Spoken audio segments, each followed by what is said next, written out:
Hello বন্ধুরা, আসসালামু আলাইকুম। কেমন আছেন আপনারা সবাই? আশা করি অনেক ভালো আছেন। আমার মেয়ে নুডলস খাবে, তাই নুডলস রান্না করতে চলে আসলাম। আমার নুডলস রান্না করা দেখে অনেকে হয়তো ভাববেন এ আবার কেমন করে নুডলস রান্না করছে, একদম ভালো হয়নি। তো বন্ধুরা, যে যাই বলুক না কেন, আমার মেয়ের কাছে আমার নুডলস রান্না অনেক প্রিয়। আর অনেকেই আমার নুডলস খেয়ে প্রশংসাও করেছে। আসলে বন্ধুরা, আমাদের চারপাশে ব্যতিক্রম কিছু মানুষ আছে যারা অন্যের প্রশংসা করতে মোটেও রাজি নয়, শুধু নিজের প্রশংসায় পঞ্চমুখ।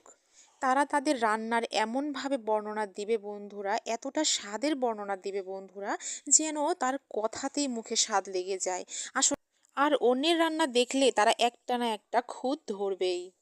শুধু কি রান্না বন্ধুরা, সেই কোয়ালিটির মানুষগুলোর কাজই হচ্ছে অন্যের গীবত করা। মানে সারা পাড়া তারা ঘুরে বেড়াবে আর অন্যের সম্পর্কে দুর্নাম গেয়ে বেড়াবে। এই সমস্ত মানুষের কথায় কান দিলে বন্ধুরা জীবন শেষ। এজন্য বন্ধু